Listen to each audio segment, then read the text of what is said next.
ফিরে এলাম বিরতির পর। নেপালে আটকে কোচবিহারের 25 জন শ্রমিক। ভিডিওর মাধ্যমে বাড়ি ফেরার রাজ্যে শ্রমিকের কাজ করতে গিয়ে নেপালে আটকে কোচবিহার তুফানগঞ্জের শ্রমিকেরা।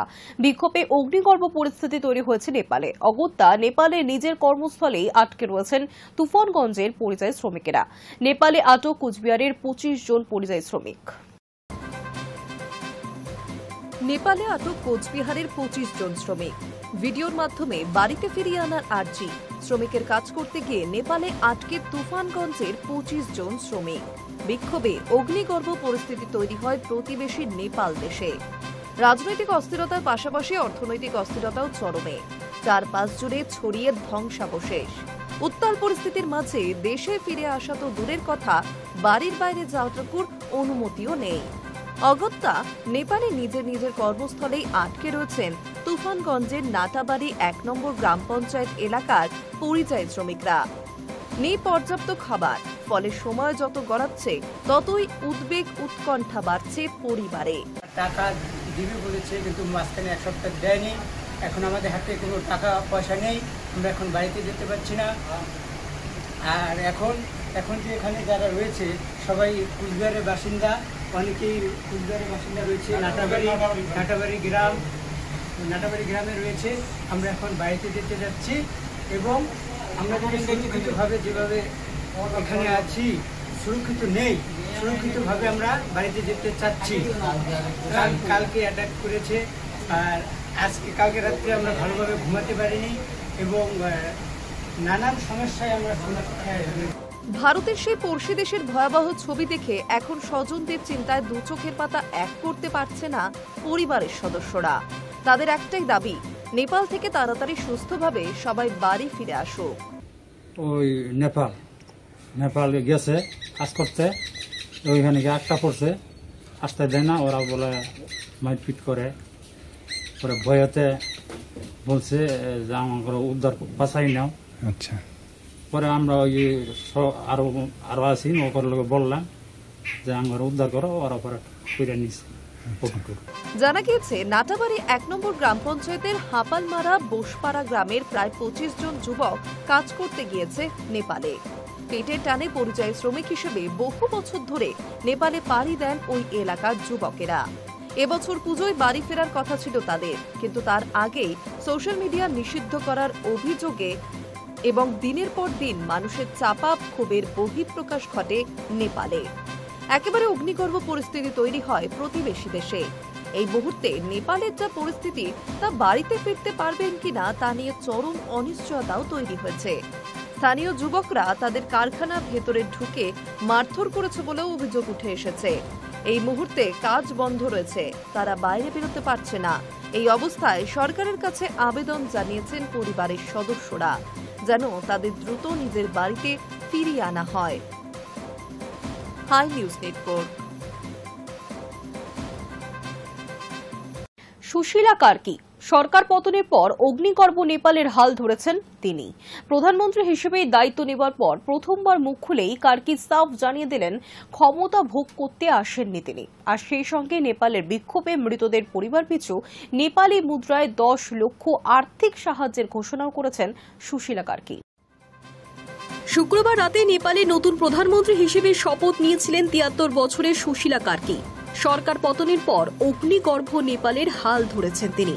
প্রধানমন্ত্রী হিসেবে দায়িত্ব নেবার পর প্রথমবার মুখ খুলেই কার্কি সাফ জানিয়ে দিলেন ক্ষমতা ভোগ করতে আসেননি তিনি।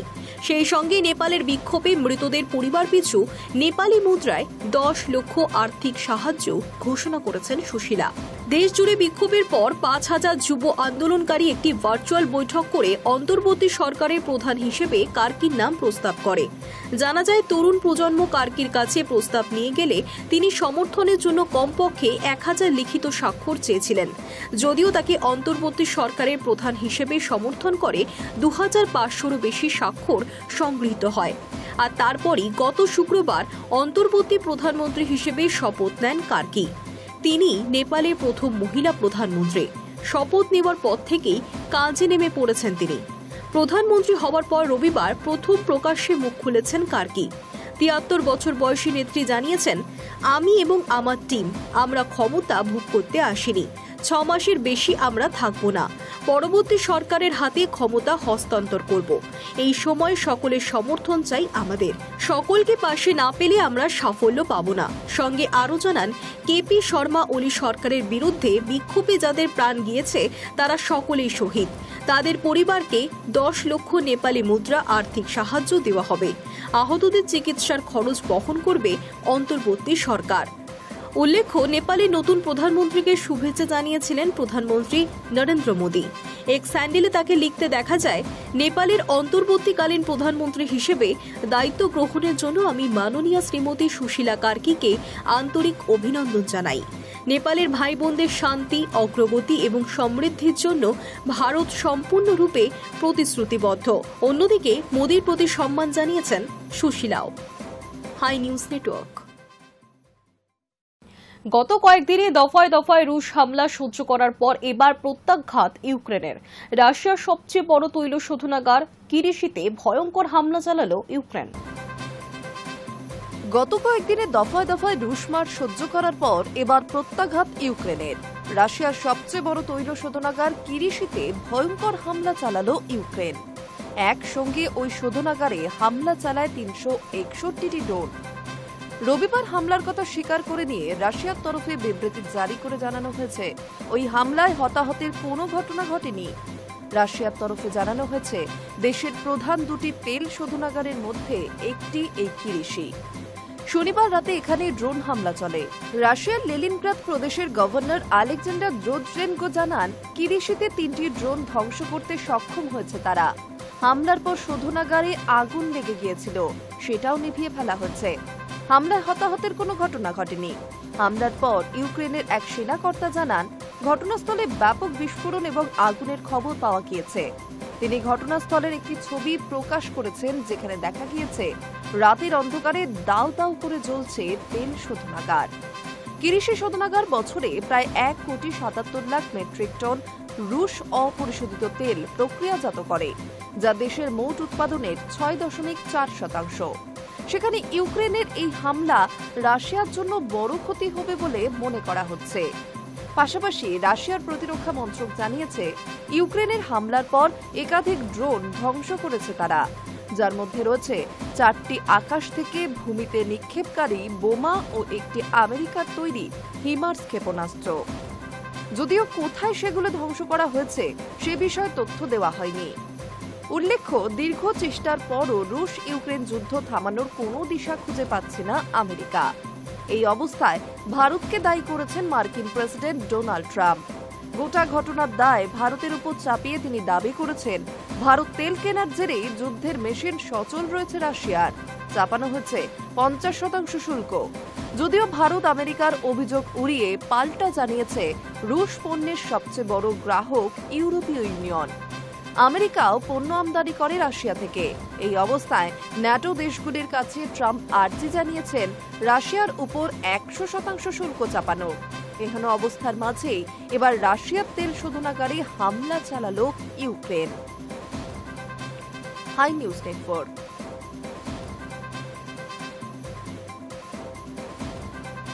নজর রাখবো ওয়েদার আপডেটে। পুজোর মুখেই ফের নিম্নচাপে ভ্রুকুটে। উত্তর পশ্চিম বঙ্গোপসাগরে তৈরি হয়েছে একটি নতুন নিম্নচাপ। যদিও সেই নিম্নচাপের সরাসরি কোনো প্রভাব পড়বে না বাংলায়, কিন্তু প্রচুর জলীয় বাষ্প প্রবেশ করবে রাজ্যে। আর তার প্রভাবেই পুজোর কয়েকদিন আগে আরও একবার বৃষ্টিতে ভাসতে চলেছে দক্ষিণবঙ্গ। পুজোর মুখেই ফের নিম্নচাপের ভ্রুকুটি। উত্তর পশ্চিম বঙ্গোপসাগরে তৈরি হয়েছে একটি নতুন নিম্নচাপ। যদিও সেই নিম্নচাপে সরাসরি কোনো প্রভাব পড়বে না বঙ্গে, কিন্তু প্রচুর জলীয় বাষ্প প্রবেশ করবে রাজ্যে। আর তারই প্রভাবে পুজোর কয়েকদিন আগে আরও একবার বৃষ্টিতে ভাসতে চলেছে দক্ষিণবঙ্গ। রবিবারই দফায় দফায় বিক্ষিপ্তভাবে বৃষ্টি হয়েছে দক্ষিণবঙ্গের বেশ কিছু জায়গায়। সোমবার থেকে বাড়বে বৃষ্টির পরিমাণ, এমনটাই খবর আবহাওয়া দপ্তর সূত্রে। এই নিয়ে গত 49 দিনে 15টি নিম্নচাপ তৈরি হয়েছে বঙ্গোপসাগরে। যদিও এই নিম্নচাপ সরাসরি বাংলায় প্রবেশ করবে না বলেই জানিয়েছে হাওয়া অফিস। তবে নিম্নচাপের প্রভাবে প্রচুর জলীয় বাষ্প ঢুকবে রাজ্যে, আর তার ফলেই বাড়বে বৃষ্টি। নিম্নচাপের জন্য দক্ষিণবঙ্গের সব জেলাতেই মাঝারি থেকে ভারী বৃষ্টির পূর্বাভাস জারি করেছে আবহাওয়া দপ্তর। তবে ধীরে ধীরে দেশ থেকে সরতে শুরু করেছে বর্ষা। রবিবার রাজস্থান থেকে এই বছরের মতো বর্ষার বিদায় হয়েছে। সোমবার পাঞ্জাব এবং গুজরাট থেকেও বর্ষা সরতে পারে বলে জানিয়েছে হাওয়া অফিস। দক্ষিণবঙ্গে রবিবার থেকেই বিভিন্ন জায়গায় শুরু হয়েছে বৃষ্টি। সোমবার থেকে দক্ষিণবঙ্গের সব জেলাতেই বজ্রবিদ্যুৎ সহ বৃষ্টির পরিমাণ আরও বাড়বে। বৃষ্টির সঙ্গে ঝোড়ো বাতাসও বইতে পারে। মঙ্গলবারও জারি থাকবে একই রকম পরিস্থিতি। তবে বুধবার বিশ্বকর্মা পুজোর দিন থেকে বৃষ্টির পরিমাণ কমার সম্ভাবনা রয়েছে বলে জানাচ্ছে আবহাওয়া দপ্তর। ওই দিন দক্ষিণ 24 পরগনা, 2 বর্ধমান, বীরভূম ও পুরুলিয়াতে বিক্ষিপ্তভাবে বজ্রবিদ্যুৎ সহ বৃষ্টি হতে পারে। বৃহস্পতিবার ও শুক্রবার কম থাকবে বৃষ্টির পরিমাণ। সপ্তাহান্তে বৃষ্টি কম থাকায় আর্দ্রতাজনিত অস্বস্তি আরও বাড়বে। কলকাতায় বিশ্বকর্মা পুজোর আগের দিন অর্থাৎ মঙ্গলবার পর্যন্ত বিক্ষিপ্তভাবে বৃষ্টির সম্ভাবনা রয়েছে। তবে বৃষ্টি ধরলে মাত্রাতিরিক্ত আর্দ্রতাজনিত অস্বস্তিতে নাজেহাল হবে কলকাতাবাসী। উত্তরবঙ্গে ভারী বৃষ্টির সতর্কতা জারি থাকছে এখনো। সোমবার ভারী বৃষ্টি হতে পারে দার্জিলিং, কালিম্পং, আলিপুরদুয়ার, জলপাইগুড়ি ও কোচবিহার জেলাতে। মঙ্গলবার থেকে শুক্রবার পর্যন্ত বিক্ষিপ্তভাবে ভারী বৃষ্টি দার্জিলিং সহ উত্তরের 5 জেলায়। 2 দিনাজপুরেও বিক্ষিপ্তভাবে বৃষ্টি হওয়ার সম্ভাবনা থাকছে।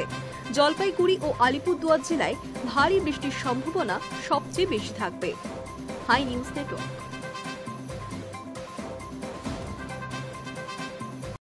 নিউজ টুডে এখনকার মতো এই পর্যন্ত। দেখতে থাকুন হাই নিউজ, নির্ভীক নিরপেক্ষ।